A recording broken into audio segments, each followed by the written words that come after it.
This is what helps these appliances. This is a hand blender, but anything in the kitchen that has an electric motor is going to have two bushes, if you want, two bearings. However, those bearings are not bearings with ball or grease.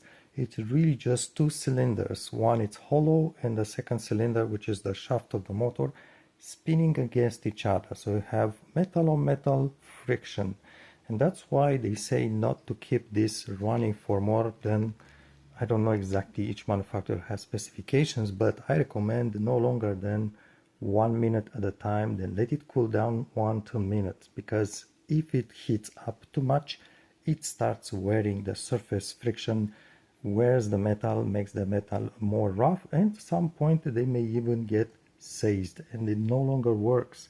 So we have on each end, you need just to be able to disassemble it, but you will have this.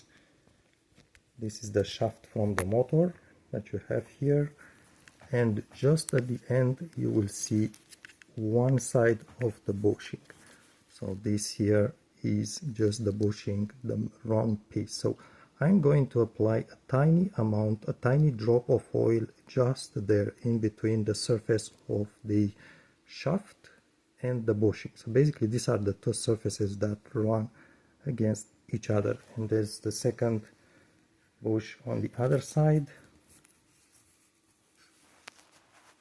Depends on the appliance, sometimes it may be harder to see, but you always see the shaft, and right where the shaft enters the motor is a round piece, and just in between the contact point of the two pieces, so in between the shaft and the center of the round piece, just a drop of oil. And I think it's really important to use, I use engine oil, synthetic engine oil, just like car engine oil if you want.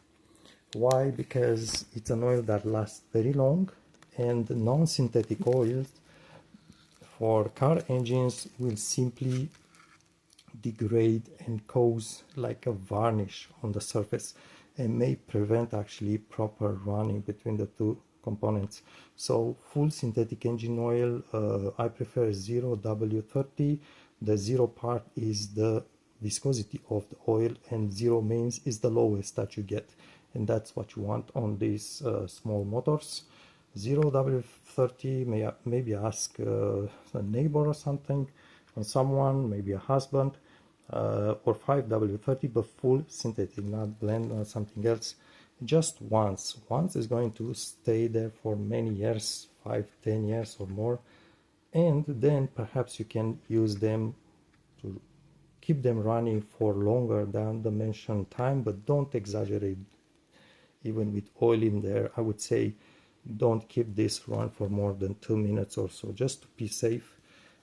All appliances have this design, even blenders, if you want, anything that has an electric motor, even your vacuum cleaner, perhaps it's running on these bushes.